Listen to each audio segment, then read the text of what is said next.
சின்ன மருமகள்ல அடுத்து என்ன நடக்க போகுதுன்னு வாங்க பார்க்கலாம். இங்க சாவித்திரிய சன்னாசி பார்த்தா வீட்டுக்குள்ள கூப்பிட்டுக்கிட்டு இருக்காரு.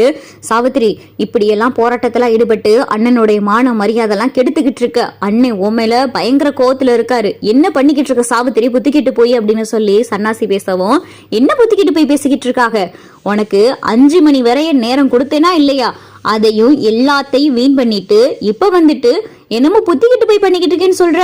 இத என் மகக்கழுத்துல சேது தாலி கட்டி இருந்தா இதெல்லாம் நடந்திருக்குமா? நான் என்ன சொன்னேன்?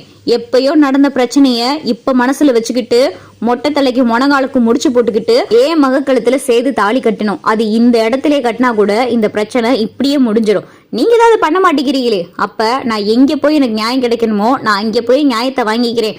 என்னால எங்கேயும் வந்து யார்கிட்டையும் பேச முடியாது அப்படின்னு சொல்லிட்டு சாவித்திரி சொன்னதும் அப்பதான் பார்த்தா போலீஸ்ல இருந்து வந்து சொல்றாங்க, மேடம் ஒரு தடவை சாரு கிட்ட நீங்க பேசுங்க, நீங்க பேசி இந்த பிரச்சனையை உங்களுக்குள்ளேயே முடிச்சுக்கங்க அப்படின்னு சொல்லிட்டு போலீஸ்காரங்களும் சொல்லவும், என்ன சார் அதிகார வர்க்கத்துக்கு துணை போய்கிட்டு இருக்கீங்களா அப்படின்னு சொல்லிட்டு அங்க வந்த போராட்டத்துல வந்த வக்கீல்லாம் கேட்கவும், அப்படியெல்லாம் இல்லங்க, இது குடும்ப பிரச்சனை, அந்த குடும்ப பிரச்சனையை இவங்க பெருசாக்கிக்கிட்டு இருக்காங்க அப்படின்னு சொல்லிட்டு போலீஸ்காரங்க சொல்லவும், சார் இது குடும்ப பிரச்சனைலாம் இல்ல சார், என் மகளுக்கு நியாயம் கிட்டு தான் வந்திருக்கேன்.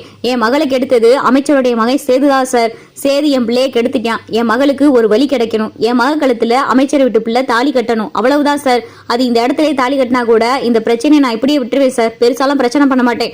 என் மகளுக்கு ஒரு நியாயம் கிடைக்கணும் சார், அதுக்காகத்தான் நான் வந்திருக்கேன் அப்படின்னு சொல்லிட்டு சாவித்திரி படபடன்னு பேசவும், அப்பதான் பார்த்தா சன்னாசி, இங்க பாரு சாவித்திரி, கடைசியா ஒரு தடவை சொல்றேன், அண்ணன் உள்ள கூப்பிடுறாரு, வந்து அண்ணன் கிட்ட பேசு, நீ பேசுனதுக்கு அப்புறம் உன்னுடைய முடிவை சொல்லு அப்படின்னு சொல்லிட்டு இங்க சன்னாசி சொல்லவும், அப்பதான் பார்த்தா தாமரை, மா வா என்னதான் போய் பேசுவாங்கன்னு பாப்போமே அப்படின்னு சொல்லிட்டு தாமரையும் சொன்னதும் தாமரையும் சாவித்திரியும் பார்த்தா இங்க ராஜாங்க வீட்டுக்குள்ள போய் உட்காந்து பேசுறாங்க.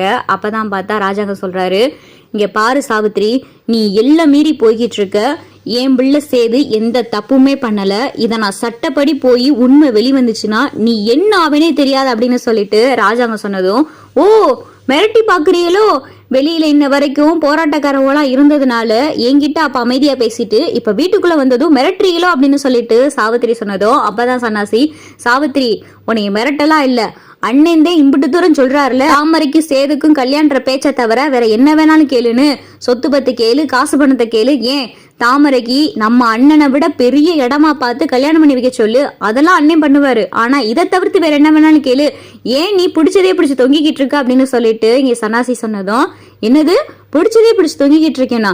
என் மகளுடைய வாழ்க்கையை சீரழிச்சிட்டு இந்த சேதிங்க நிக்கிறியான், அவனை என் மக கழுத்துல தாலி கட்டுறத வைக்கிறத விட்டுட்டு என்னமோ சொத்து பத்து வேணுமான்னு கேட்டுக்கிட்டு இருக்கீங்க. யாருக்கு வேணும் உங்க சொத்து பத்து? என் மக கழுத்துல சேது தாலி கட்டணும், இதுதான் என்னுடைய கடைசி முடிவு. என் முடிவுல இருந்து நான் மாற போறதும் கிடையாது. என் முடிவுக்கு எப்படி நியாயம் வாங்கணுமோ நான் அப்படி போய் நியாயம் வாங்கிக்கிறேன் அப்படின்னு சொல்லிட்டு இங்க சாவித்திரி பார்த்தா விறுவிறுன்னு வெளியே வரவும், அப்பதான் பார்த்தா தமிழ்ச்செல்வி, மாமா நம்ம இத சட்டப்படியே என்ன நடவடிக்கைனாலும் பாத்துக்கலாம் மாமா, சட்டப்படி போனாதான் விசாரிக்க வேண்டிய விதத்துல விசாரிக்கவும் செய்வாங்க. விசாரிக்கும் போது சில உண்மைகள்லாம் வெளிவர செய்யும். இவரை கைது பண்ணாலும் பரவாயில்ல மாமா, நம்ம எதா இருந்தாலும் சட்டப்படி பாத்துக்கிறோம் அப்படின்னு சொல்லிட்டு தமிழ் சொல்லவும், அப்பதான் பார்த்தா போலீஸ்காரங்களும், சார் இப்ப சேதுவை கைது பண்றத தவிர வேற வழியே இல்ல, நாங்க இப்ப சேதுவை அரெஸ்ட் பண்றோம் அப்படின்னு சொல்லிட்டு சேதுவை பார்த்தா கைது பண்ணி ஜீப்ல ஏத்திடுறாங்க. இத பார்த்துட்டு பார்த்தா சாவித்திரியும் தாமரையும் ரொம்ப சந்தோஷப்படுறாங்க.